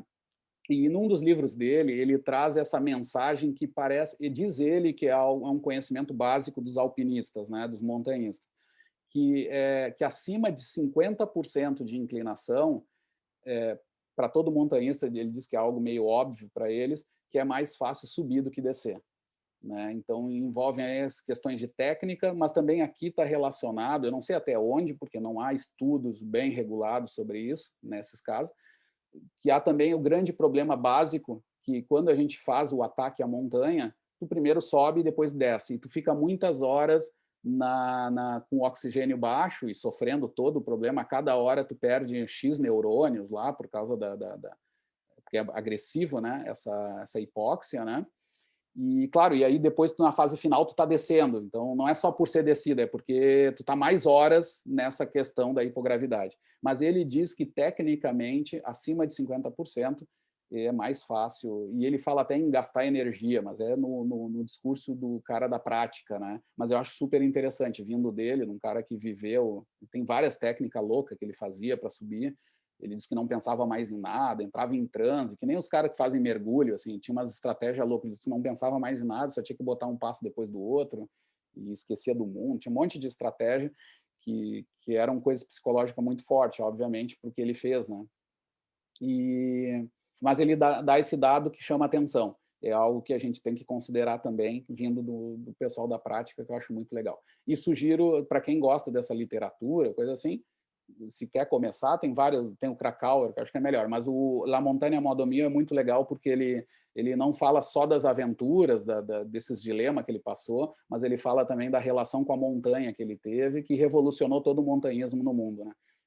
Que essas técnicas ligeiras, né, digamos, que é a técnica alpinista também que eles chamam, que é sem tanto badulac e tentando criar rotas novas, né? É muito legal mesmo. Mas era isso, acima de 50% ele julga que descer, né, é mais difícil, né? Tem a questão de controle de movimento, etc. ali. por exemplo, um dado que ele diz, que é uma coisa básica também para quem faz o montanhismo, que até eu já fiz, embora não dá para chamar, eu não sou montanhista nada, mas eu já fiz muita caminhada, por exemplo, lá na ponte do Hillary Bridge, né? Que é uma das piores subidas que tem naquela região. São horas que tu caminha numa inclinação assim. Era uma coisa engraçada que quando tu bate com gente descendo a trilha, às vezes o espaço não é grande, né? Então tem alguém que se ajusta melhor, né? E tu julgaria que o cara que está descendo faria isso, porque é mais fácil. Eu, no início, ficava um pouco assim, ficava até de cara se eu estava do outro lado. Pô, porque o cara não variou, né? Mas depois eu fui vendo, quando eu variava, quando eu comecei a descer, eu começava a notar isso. O controle motor nessas condições, aí é cansaço. Tu tá horas caminhando e vem o cara, e tu dá um oi, na mascara, a gente falava, qualquer coisa lá. E aí o que acontecia? Realmente, quem estava descendo é mais difícil controlar. É mais difícil. Tu vai mais reto e quem está embaixo é mais fácil desviar, dar aquela passada para o lado, embora está te ferrando, né, energeticamente e tal, mas o controle do movimento parece ser mais fácil. E isso ajuda a explicar essa coisa dessa inclinação alta aí, essa facilidade, né, em inclinações extremas, né, para subir, aí facilidade relativa para subir do que para descer, né? Muito bem, gente. Então, resumindo a aula de hoje, gente, gravidade. Falamos que custo, trabalho externo, velocidade de transição e recovery, né, pendular, reduzem na hipogravidade. Tá? Isso de acordo com a teoria das similaridades dinâmicas. Encaixa todas essas variáveis dentro dessa teoria. Tá? A marcha autoselecionada é o skipping. E saltos também, embora o skipping esteja em primeiro lugar. Tá? O custo de correr e saltar é em torno de 2 Joule/km/metro. É um número mágico lá que bate com a velocidade ótima de caminhada, com o custo relacionado à velocidade ótima de caminhada na Terra. Tá? Lembrando aquelas relações de 4 para a corrida, 2 para a caminhada na velocidade ótima, na parte baixa da U. Né? E isso bate com as locomoções, com esse custo aí na hipogravidade para correr e saltar. Tá? O salto quase sempre foi estudado com as duas pernas juntas. Tá? E há um alto potencial, né, de reabilitação de marcha, é usado já isso, e treinos de velocidade, especialmente para aquelas fases de velocidade máxima, para quebrar barreiras de velocidade máxima ou para resistência de velocidade máxima, que seriam as fases finais de prova, ou depois que tu alcança uma velocidade top, né, tentar manter um pouco mais, que é uma grande tarefa de treino aí que o Léo deve sempre enfrentar também, quando pensa em etapas de prova de velocidade, né. E da inclinação, gente, trazendo um resuminho, o custo, então, maior na subida, e também relacionado àquele menos 10%, é devido ao tipo de trabalho mecânico e às respectivas eficiências mecânicas envolvidas. Né? Isso me ajuda a explicar de forma geral a energética de subir e descer. A inclinação ótima é de 25%, né? E só que isso para caras destreinados, e a inclinação mais rápida, ótima do ponto de vista de desempenho, é de 60%, e inclusive com a economia melhorada a 60% em caras de nível internacional. Ou seja, há uma grande treinabilidade nessa inclinação, né? Como eu já tinha comentado lá numa aula inicial, que era provavelmente bem treinado, mas aí depois eu vi esse estudo aqui que eu estou adicionando do Giovanelli, né? Que é um aluno do Deep Ramper que foi lá fazer um estágio com o CRAN. Bom, e acima de mais menos 15%, né, o trabalho é apenas positivo, quando é acima de mais lá, ou apenas negativo, né, acima de menos 15%. Né? E aí é monotônico, seria. E na corrida é 30%, na verdade. É um pouco mais agressivo para eu ter só um tipo de trabalho. Né? E aí eu tenho uma facilidade de entender. E quase toda a energia, aqui eu também não falei, mas eu tenho que lembrar, que quase toda a energia metabólica é devido apenas à variação da energia potencial. Então, se eu sei o quanto eu inclino e eu sei a eficiência disso, né? Vamos dar o caso lá, eu estou subindo a Lucas de Oliveira, tá? E eu sei, se eu sei quantos metros vertical eu tenho, eu posso calcular a energia potencial, é mgh. Essa energia mecânica que eu gero para subir vai ser a mesma energia mecânica para descer, que é sempre mgh, só que o trabalho é negativo. E aí eu sei que para subir a lomba eu gasto 4 vezes mais do que para descer. Eu posso até estimar o custo nessas inclinações mais altas, né? Se for caminhada acima de 15 e for corrida acima de 30, né, por cento. Eu consigo até estimar com boa exatidão o meu gasto de energia, né, ali nessas condições. Tá? E é isso, pessoal. Por hoje, vamos parar aqui o compartilhamento. Dúvidas, gente? Comentários?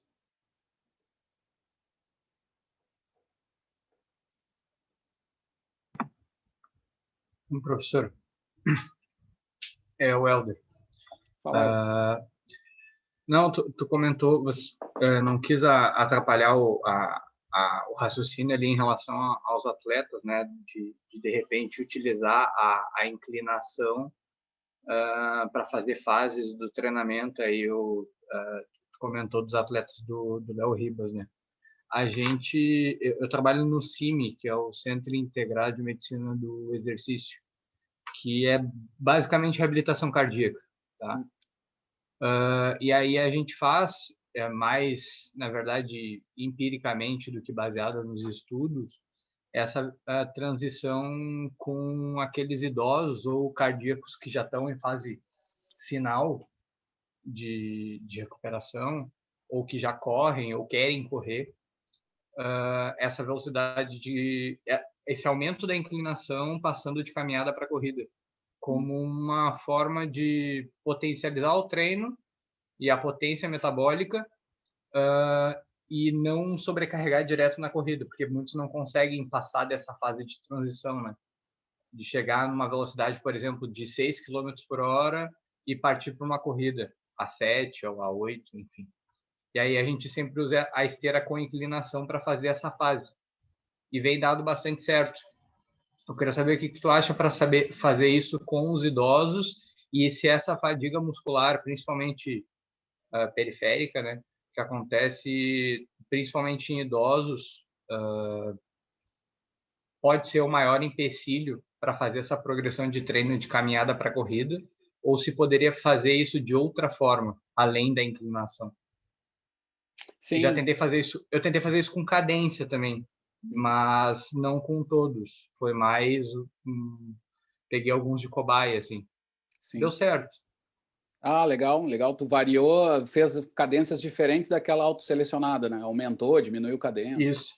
Isso. E aí, às vezes, até nem aumentei a velocidade em si, e aumentou a cadência, e eles conseguiram manter um ritmo de corrida numa velocidade muito parecida com o que eles faziam de caminhada. Sim. O comprimento do passo diminui e aumenta a cadência, né? No caso, sim, basicamente. Uhum. Boa. Não, é boa essa estratégia. Tu consegue alterar o gasto de energia com outras estratégias. Claro que essa, por exemplo, a longo prazo, só tem que dar atenção para que não tenha alguma repercussão, mas eu acho que a ideia não é essa, né? Ficar meses trabalhando nessa. Claro, tu vai só alterando. Não, acho que a única coisa que eu te diria é só o cuidado disso, mas depois eu acho que ela é bem legal. A gente vê casos também com elásticos mesmo, né? A gente mesmo pensou em fazer quando a Paula Finato fez o mestrado dela com Pilates, a gente sugeriu, e eu acho que ela até chegou a montar um protótipo, eu sugeri para ela fazer uma corrida funcional. E já existe essa estratégia aí nos treinos funcionais, mas é simplesmente botar elásticos pendurados. Eu pensei numa caixa em torno da esteira, e aí tu botaria elásticos, e aí trabalharia com trabalho externo, que era botar o elástico direto na cintura, como o Edson fez lá para a resistência do ar, assim, tu poderia alterar isso, tu poderia fazer mais trabalho positivo do que negativo, só com o jogo de elásticos, né? E também trabalho interno, né? Com algum elástico nas articulações, já tem entre joelhos, por exemplo, mas tem que ter um cuidado, porque ali qualquer coisinha a carga é bem alta, tem que cuidar com alguma lesão e tal. Mas a gente fez alguns testes, até com eletromiografia, e foram muito legais, assim. O limite é a cinesiologia, é entender bem da cinesiologia, entender bem pequenas variações até de forças médio-laterais, né? Nem ver o trabalho de glúteo médio, de musculaturas posturais é muito legal, assim. Então, dá para fazer esse tipo de coisa. Mas aí, enquanto tu falava, eu fui lembrando de algumas evidências que tem, assim, atuais, tá? Que eu lembro até sobre esse tipo de treino que não deu tempo de falar, que eu acho bem legal. Por exemplo, tem um colega até que me falou, mas quem sabe a gente faz o teste de VO2 na inclinação, porque é claro que o VO2 máximo vai ser maior na inclinação. Não é assim, tá? Não é. Em teoria, o VO2 tu tem que alcançar um limite geral do teu corpo para aquela condição. A gente sabe que não é exatamente igual, sabe as diferenças do cicloergômetro para a corrida. Mas o que acontece? Na maioria, nos estudos, não são tantos, mas que tem sobre isso, já mostraram que o VO2 não muda. Agora, tem um estudo que mostrou a diferença, que eu acho muito legal para quem trabalha na prática. Tem uma linha de pessoal da avaliação avaliação cardiorrespiratória em atletas, tá? Mais usado para atleta, que os caras eles têm feito os protocolos baseados não em cargas pré-determinadas fixas, e sim em cargas subjetivas, progressivas também, mas subjetivas, baseadas na escala de percepção, e aí eles usam teorias centrais, sabe, governo central, a do Marcora, para justificar esse aumento. E o que apareceu ali? Os caras fizeram teste de VO2 máximo no plano, desse jeito, perceptivo, vamos chamar assim, versus tradicional, progressivo com carga constante, e também fizeram na inclinação, mas aí só do jeito esse perceptivo. E chamou atenção, porque nesse perceptivo, o VO2 máximo maior foi do inclinado. Foi uma diferença ali significativa e tal. E aí eles justificaram o seguinte, que é uma coisa que já foi visto só com a função da velocidade, mas para vocês que estão trabalhando com treino, isso é legal porque às vezes fecha um pouco com a questão perceptiva e de intensidade, que é assim, ó, a discrepância, né? O que eles julgaram e justificaram com alguma literatura? Que assim, quando tu bota um cara bem treinado para correr, ele quer correr em ritmo de segundo limiar, por exemplo. Esse cara vai correr mais rápido do que um cara mais destreinado, óbvio, né? Pode estar lá treinando a 17, 18, se for altamente treinado, mais ou menos nessa velocidade, e ele faz por um bom tempo, é o contínuo intensivo lá que eu costumo chamar. Ok. O outro cara vai fazer a 13, 14 quilômetros. O que eles viram? Os dois estão metabolicamente em mesma intensidade, mas a percepção de esforço, que me chamou a atenção a primeira vez que eu li, é ao contrário do que eu esperaria. Eu esperaria que o treinado sentisse menos, mas não é. O treinado sente mais, ele sente um pouquinho mais.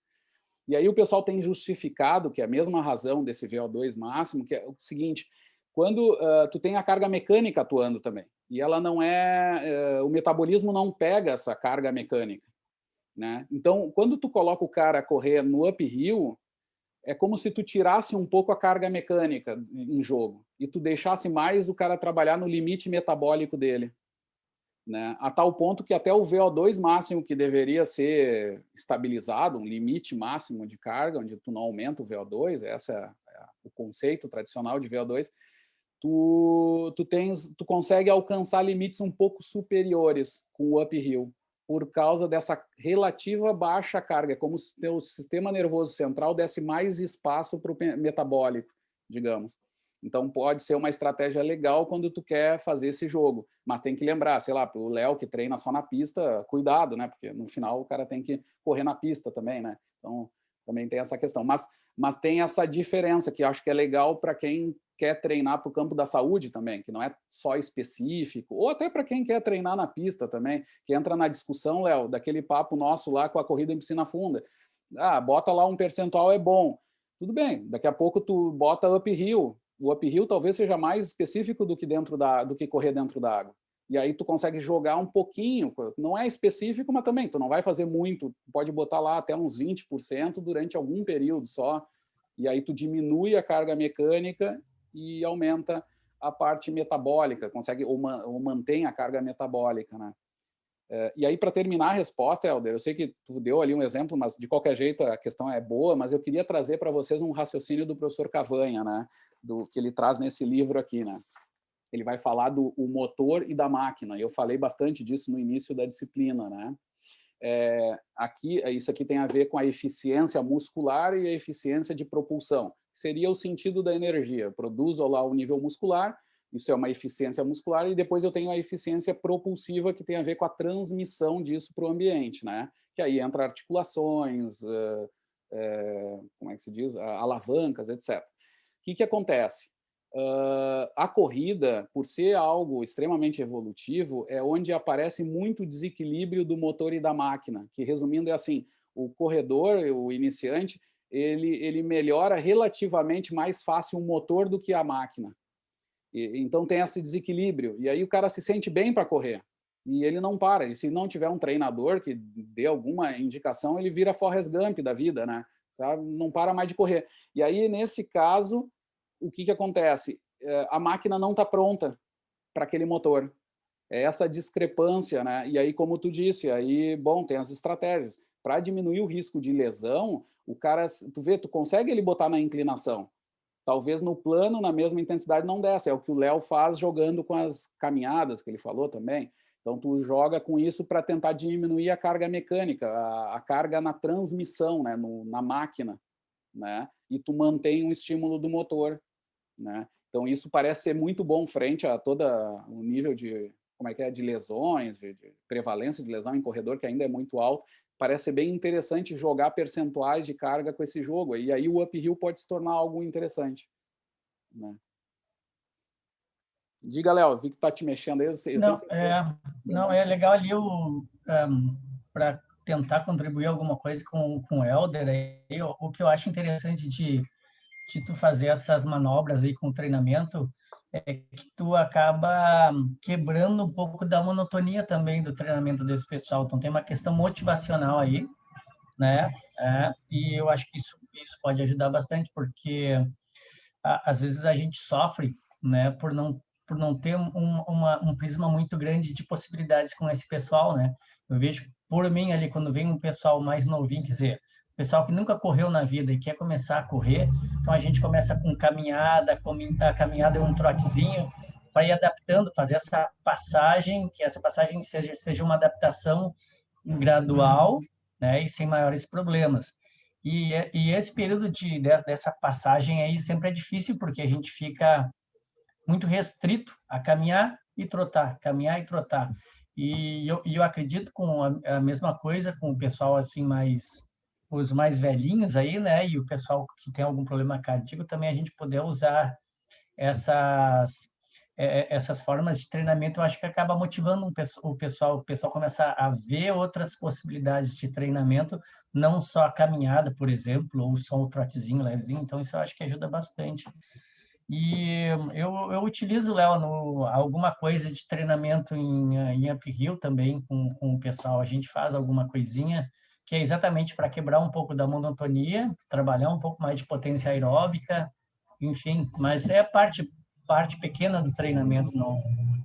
Até porque não é uma especificidade exatamente pela pista, né? O pessoal corre no plano. Mas a gente trabalha um pouquinho também. E aí, Léo, vem a coisa mais complicada, tá? Que eu sei que ali é uma sintonia quase de cirurgia, quase assim, para colocar no treinamento, que são a parte negativa, né? O treinamento negativo. A gente sabe o que acontece, por exemplo, eu vou contar uma história ali, com o Berriel, por exemplo, desde que a gente começou a trabalhar junto com o vôlei, eu comentei para ele do que eu tinha de conhecimento dos treinos dos cubanos de saltos. Eu tinha um material que eu tinha pego de tradução até dos russos, assim, umas coisas muito legais e tal. E ele pegou e tal, mas ele me disse de cara, e até hoje a gente discute sobre isso, mas não é nem discussão, porque a gente sempre entra em acordo, né? Que ele não tem como aplicar isso. Nenhuma coisa parecida daquilo com que se tem de pliometria mais clássica ou num domínio que eu chamo o terceiro nível lá. Eu uso uma... o Léo acho que vai se lembrar, sabe? Eu fazia aqueles saltos progressivos com os bancos aumentando de altura, saltos em drop jump, né? E aí eu pegava lá a altura ótima, né? Eu via lá a região de altura ótima, onde ele tem um mecanismo elástico melhor. Aquilo ali é a zona 2, né? Que é a zona onde é o ciclo alongamento e encurtamento rápido, né? A zona 1 é cargas muito baixas. E a zona 3, que eu dizia que esse era um dos grandes segredos das escolas de saltos, né? Que é aquelas cargas muito altas, que eu aprendi também com o Léo. O Léo me dizia, eu mais do que ver, eu me lembro do Léo me dizer que tinha saltadores que faziam essas histórias, saltar 1 metro ou mais, assim, em drop jumps muito intensos. Ali tinha uma potência excêntrica, né? E, bom, eu falo isso em aula e eu falava isso para o Berreal. Ô, Berreal, mas por que não tentam no vôlei o brasileiro? Porque tem um déficit, a gente vai ver, é uma escola fortíssima, mas quando a gente vê os cubanos, a gente vê que os caras têm um outro padrão. E aí tem a história da genética, mas não é só genética, tem também alguma coisa que eles fazem durante as fases iniciais.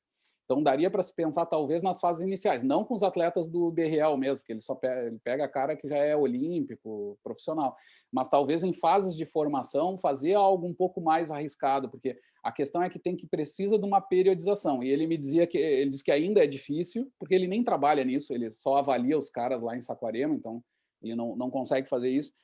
Mas ele diz que isso só funcionaria se tivesse ele na mão de toda a periodização, porque aí vem a coisa que eu falo a mesma coisa do trabalho negativo para corredores.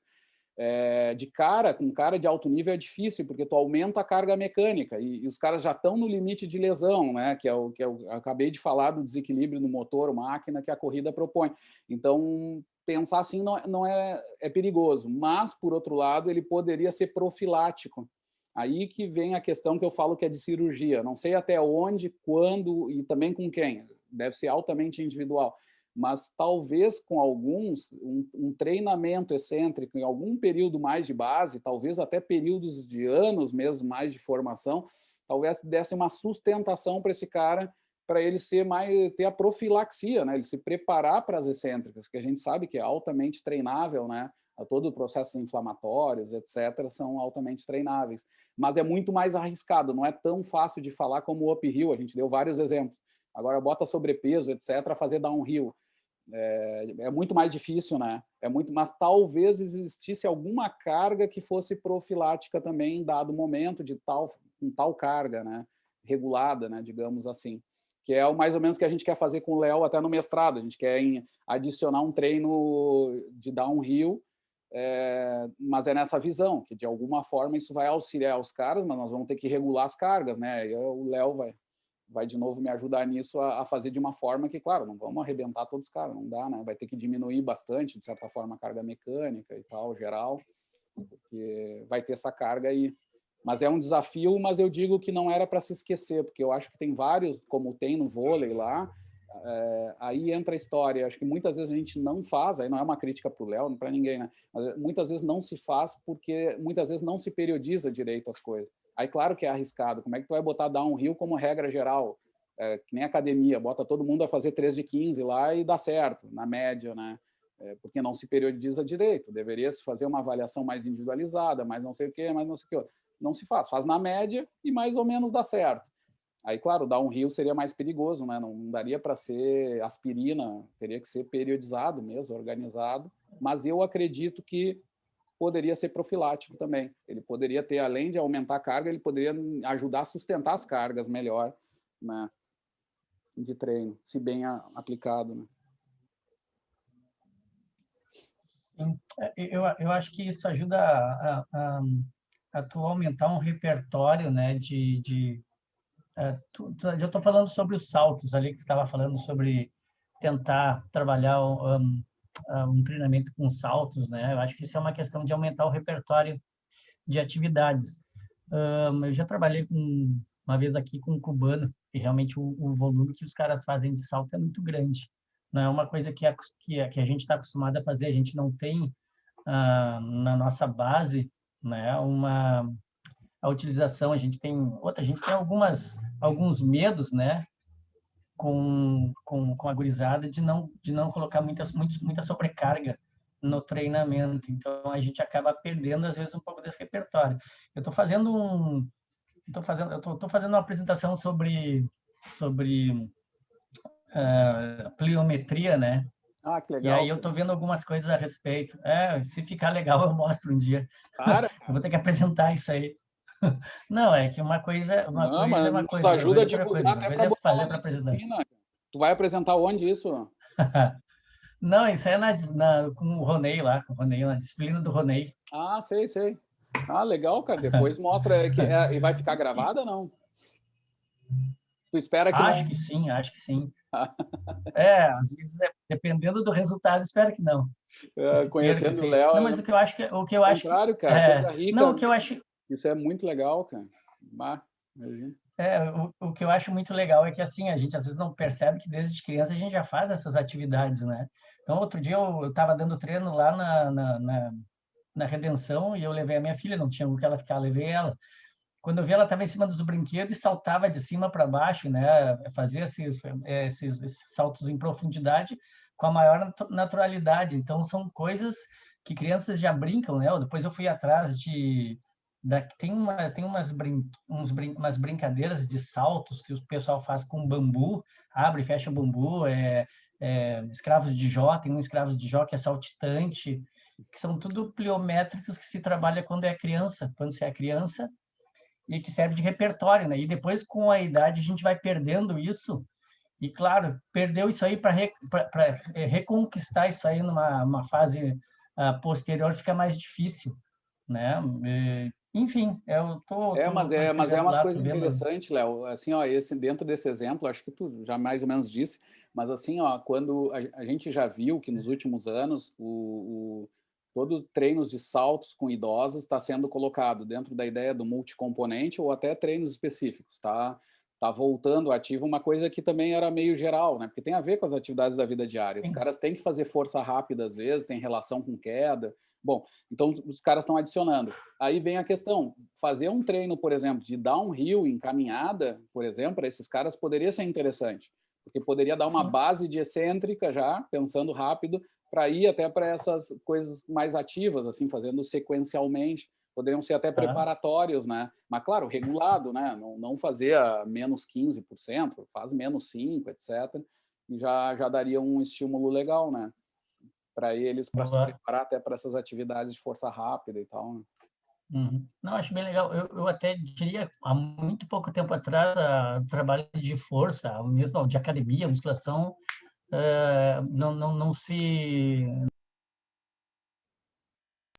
não era indicado, né, para pessoas com mais idade. Há pouco tempo atrás, sei, quando eu estudei, eu acho, quando eu fiz a minha faculdade, o pessoal já falava nisso aí. Então, Sim. não que eu tenha me formado há pouco tempo, mas não faz tanto tempo assim. É verdade, é isso aí. Ô, Helder, A visão está aumentando. Sim. eu Oi. tenho tu tá trabalhando com os veteranos, né?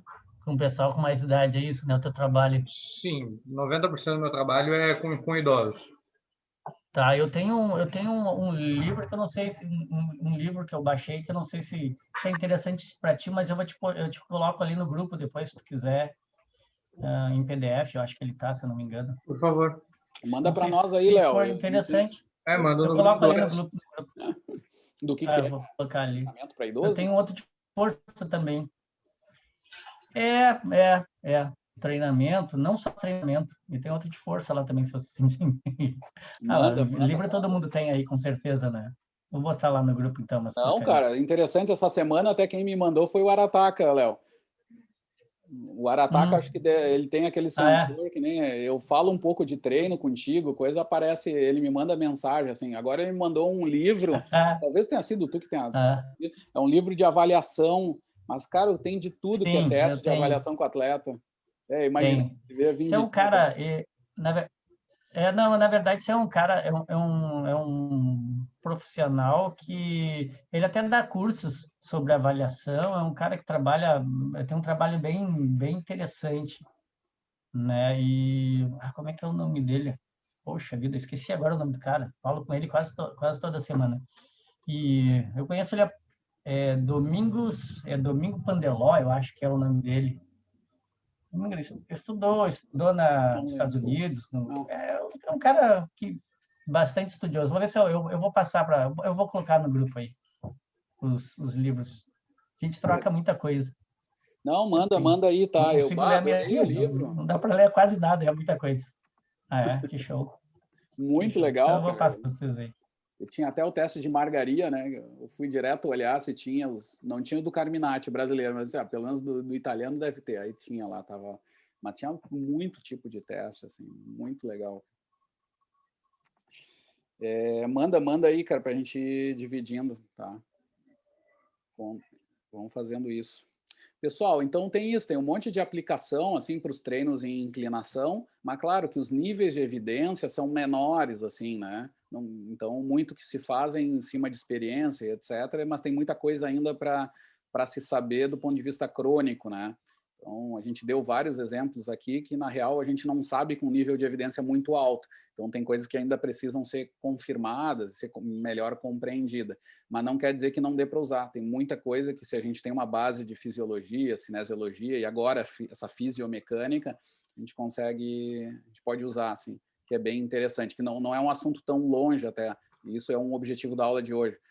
Ver lá o estudo da gravidade. Mas que viagem, né? Quem é que vai para Marte? Não, tudo bem, mas ele, de certa forma, ele simula situações de sustentação de peso. E aí deu. Aí o que se sabe daquilo ali é como antigamente, né? Até para vocês saberem, eu trabalhava no grupo do Cruel, né? Que é atividades aquáticas. E os primeiros artigos mais clássicos que a gente lia era Arborelius, tinha um nome, Dvorak, eram uns nomes estranhos, que eram de estudos em centros de estudos espaciais. Os caras simulavam a situação dentro d'água, que hoje se sabe que é muito limitada, mas naqueles anos era o que eles tinham e várias coisas eles conseguiram descobrir e se confirmou. Outras nem tanto, porque tem uma diferença da pressão hidrostática, né? Mas tem outras coisas que é a sensação de falta de gravidade que atua de certa forma, né? Por exemplo, a redistribuição sanguínea toda que acontece dentro d'água. A frequência cardíaca baixa, bradicardia, né, de imersão, aumenta o volume sistólico. Essas coisas acontecem também na hipogravidade, né? É parecido como se a gente estivesse deitado, né? E, claro, depois tem outras coisas mais particulares, mas isso tudo ajuda a gente a entender. E a mesma coisa é com isso. Tu bota lá não é o mesmo sistema do que a gente vai usar, mas tem muita coisa que se assemelha, né? E que é útil mesmo de entender, né? Pessoal, paro a gravação aqui.